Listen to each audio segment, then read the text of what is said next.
देश के युवा देश का भविष्य होते हैं। इनके मेंटल प्रेशर को देखिए, हम इनके मेंटल प्रेशर को समझ नहीं पाते हैं। आज इसी विषय पर चर्चा करेंगे। नमस्ते साथियों, मैं हूं अन्नपूर्णा वाजपेयी। नए कदम विद अन्नपूर्णा वाजपेयी में आप सबका स्वागत करती हूं और आपसे एक रिक्वेस्ट करना चाहती हूं कि कंटेंट को लाइक और कमेंट ज़रूर करते रहिएगा। आपके कमेंट्स जो हैं वो हमारा मनोबल बढ़ाने में सहायक सिद्ध होते हैं और दूसरा वीडियोस को और बेहतर बनाने में भी आपके कमेंट्स हमारा सहयोग करते हैं। तो और कंटेंट पसंद आता है तो शेयर ज़रूर करते रहिएगा लोगों में, ताकि मेरी बात और लोगों तक पहुंचती रहे। आज बात करते हैं टीनेजर्स की जो युवा की तरफ बढ़ रहे हैं। तो उनकी समस्याएं क्या होती हैं कि हम पेरेंट्स एज अ पेरेंट हम उनकी समस्याओं को समझने का प्रयास नहीं करते अक्सर। तो जबकि ये बहुत ज़रूरी होता है कि जो किशोरावस्था से युवावस्था की तरफ बढ़ रहे बच्चे होते हैं, उनकी समस्याएं ज़्यादा होती हैं। माता पिता की समस्याएं ये होती हैं कि उनको पढ़ाना कैसे है, उनके जो पढ़ाई में खर्चा होने वाला है उसको किस प्रकार से अरेंज करें और उनको वे हमारे बच्चे बिगड़े नहीं, ये समस्याएं माता पिता को होती हैं। लेकिन जो बच्चे बढ़ रहे होते हैं उन बच्चों को क्या क्या फेस करना होता है ये हम एज अ पेरेंट नहीं समझ सकते हैं, और ना तो घर के जो बड़े बुजुर्ग होते हैं वे युवाओं की समस्याओं को समझ पाते हैं।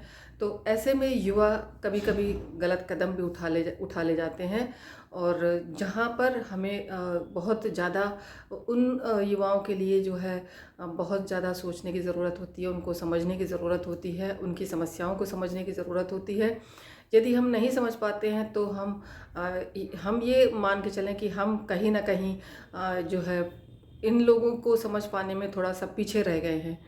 तो उनकी समस्याएं कई तरीके की होती हैं। उनकी स्टडीज़ जब जो है वो कॉलेज कंप्लीट कर लेते हैं तो उनकी जो है समस्याएं इस तरीके की होती हैं कि वो अब जो स्टडीज़ कंप्लीट करने के बाद वो अब क्या करेंगे, उनका सिलेक्शन कहाँ पे होगा, उनकी जॉब कहाँ लगेगी, उनके अनुसार उनको जॉब मिलेगी या नहीं मिलेगी, उनके अनुसार उन्हें जो है आर्थिक जो है सहायता वहाँ मिलेगी कि नहीं मिलेगी, या उनको पेमेंट उतनी मिलेगी कि नहीं।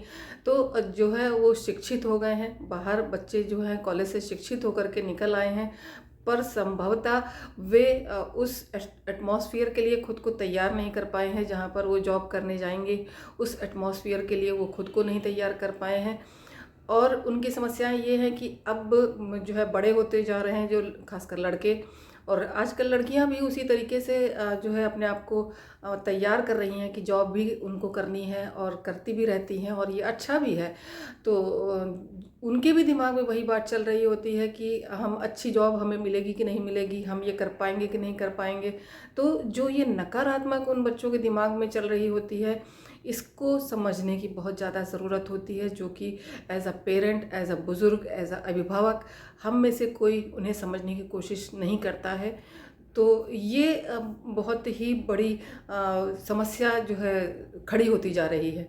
इसीलिए संभवतः हमारे युवा भी बागी होते जा रहे हैं, अपने पेरेंट्स की बात नहीं सुनते, और पेरेंट्स शिकायत ये करते हैं कि बच्चे हमारी सुन नहीं रहे हैं, और बच्चे कहते हैं माँ बाप हमारी नहीं सुनते, हमारी उनको सुननी चाहिए, समझना चाहिए। बात बिल्कुल सही कहते हैं बच्चे की, हमें उनकी बात सुननी चाहिए, उनकी बात समझनी चाहिए। क्यों कि वो जिस दौर से गुजर रहे हैं उस दौर से हम और आप गुजर चुके हैं, तो उनकी समस्याओं को हम बेहतर समझ सकते हैं कि वो कहना क्या चाह रहे हैं, उनकी समस्या क्या है और वो क्या चाहते हैं।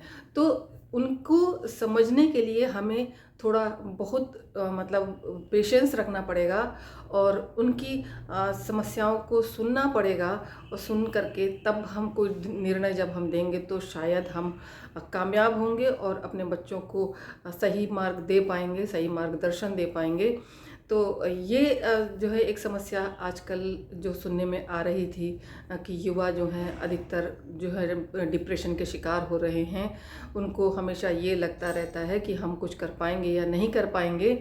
तो उन युवाओं के लिए माता पिता को तैयार रहना चाहिए कि वे अपने बच्चों की हर समस्या को सुने, हर बात को सुने, क्योंकि अक्सर ये पेरेंट्स ये कहते हुए पाए जाते हैं कि इनको क्या प्रॉब्लम है, इनको क्या समस्या हो सकती है। अक्सर घर के बुजुर्ग भी यही कहते हैं जब बच्चा कहता है कि उसको टेंशन है हो रही है, मुझे जॉब नहीं मिल रही, मुझे टेंशन हो रही है, तो सचमुच उस बच्चे को टेंशन हो रही होती है, लेकिन घर के बुजुर्ग ये बात नहीं समझ पाते, ना तो उनके पेरेंट्स ये समझ पाते हैं।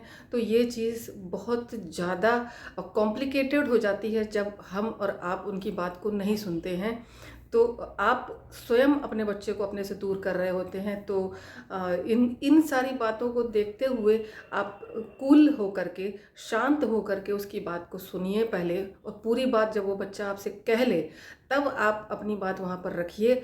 अन्यथा आप अपनी ही बात उससे कहते रहेंगे और वो आपकी बात कभी सुनेगा नहीं, और आप अपनी बात उसको कह नहीं पाएंगे, और वो आपकी बात तो मानेगा नहीं। तब आपको समस्या होगी कि वो हमारी बात नहीं मानते, और बच्चों को ये समस्या होती है कि पेरेंट्स हमारी बात नहीं सुनते।